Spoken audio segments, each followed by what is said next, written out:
Hello guys, आप सभी लोगों को नमस्कार। आज हम degrees of elasticity of demand start करने जा रहे हैं। इसमें कुछ पॉइंट हैं जिनके आधार पर हम उसको समझेंगे, जैसे कॉफिशिएंट ऑफ इलास्टिसिटी डिमांड। दूसरा पॉइंट है types of elasticity of demand. तीसरा पॉइंट है डिस्क्रिप्शन। और नेक्स्ट पॉइंट है टाइप्स ऑफ गुड्स। और लास्ट पॉइंट है शेप ऑफ डी सी यानी डिमांड कर्व, उसका कर्व कैसा है। तो आइए देखते हैं elasticity of demand equal to zero. तो इसका मतलब हो गया है कि परफेक्टली इन इलास्टिक डिमांड। और जो परफेक्टली इन इलास्टिक डिमांड है, इसको हम दूसरे नाम से भी जानते हैं, पूर्णतया बेलोचदार अथवा पूर्णतया निरपेक्ष मूल्य मांग, एक ही बात है। इसका मतलब क्या होता है, occurs when to a percent change in price there is not change in quantity demanded. मतलब हम कीमत में कितना भी परिवर्तन करते हैं, कम करते हैं चाहे ज़्यादा करते हैं, लेकिन जो डिमांड है उस पर कोई परिवर्तन नहीं आता है। और इसके जो एग्जांपल हैं वो सेविंग ड्रग्स है, और भी एग्जांपल हैं, सिगरेट है और साल्ट है। तो आप देख सकते हैं कि जो इसकी जो क्वांटिटी है वो सेम ही रहती है, वो चेंज नहीं होती है। देखिए, पहले पी था यहाँ और क्वांटिटी तब भी यही थी। जब प्राइस इतना बढ़ा दिया तब भी यही क्वांटिटी है, और जब प्राइस इतना हो गया है तब भी क्वांटिटी इतनी है। तो ये जो कर्व है, ये कर्व है स्ट्रेट लाइन, जो डिमांड कर्व है, वर्टिकल स्ट्रेट लाइन। आगे next point, elasticity of demand is less than one and greater than zero. Zero से ज़्यादा है और एक से कम है, इसका नाम है इन इलास्टिक। और दूसरा नाम है लेस देन यूनिटरी, और तीसरा नाम है रिलेटिवली इन इलास्टिक, एक ही बात है।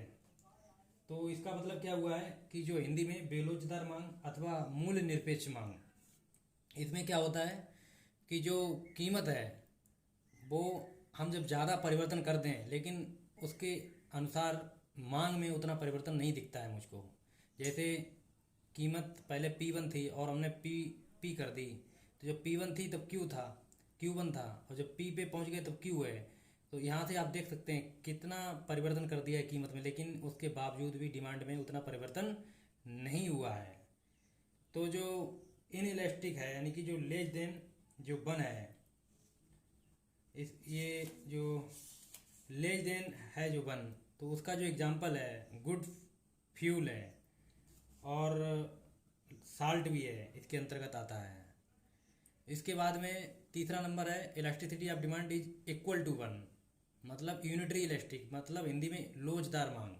मतलब हम जिस हिसाब से मांग में परिवर्तन उसी अनुपात में होता है जिस अनुपात में मूल्य में परिवर्तन होता है, तो ऐसी मांग को हम लोचदार मांग कहते हैं।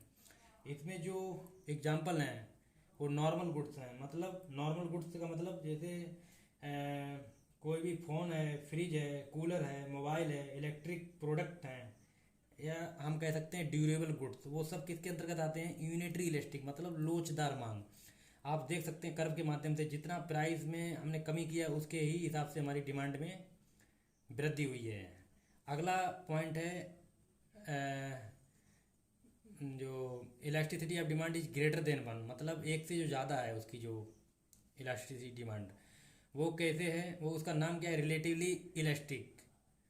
तो मतलब अत्यधिक लोचदार मांग। दूसरा नाम मोर देन यूनिटरी, तीसरा नाम है इलास्टिक। तो इसको हम कह सकते हैं कि हाईली इलास्टिक, जब किसी वस्तु की मांग में परिवर्तन उसके मूल्य में हुए परिवर्तन के अनुपात से क्या होता है, अधिक हो जाता है। मतलब हम मूल्य में कम परिवर्तन कर रहे हैं, आप देखिए प्राइस में कितना कम परिवर्तन किया है, लेकिन डिमांड में ज़्यादा परिवर्तन हो गया है। तो ऐसी वो कौन सी मतलब वस्तुएं आती हैं इसके अंतर्गत, टाइप्स ऑफ गुड्स कौन सी आती हैं, लग्जरी गुड्स।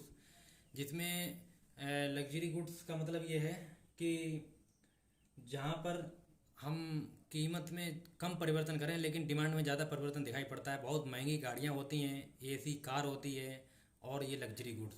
इसके बाद में सबसे लास्ट में जो पॉइंट है elasticity of demand equal to infinite, इसका जो नाम है वो कौन, मतलब जो टाइप्स ऑफ जो इलास्टिसिटी डिमांड है वो कौन सी है, perfectly elastic demand. Perfectly elastic demand का मतलब क्या है, पूर्णतया मूल्य सापेक्ष मांग। इसका क्या मतलब होता है इसका ये कि जब किसी वस्तु के मूल्य में परिवर्तन हुए बिना ही उसकी मांग में भारी परिवर्तन हो जाए, मतलब हम उसकी कीमत में बिल्कुल परिवर्तन नहीं कर रहे हैं लेकिन उसकी मांग में हमको काफ़ी परिवर्तन देखने को मिल रहा है।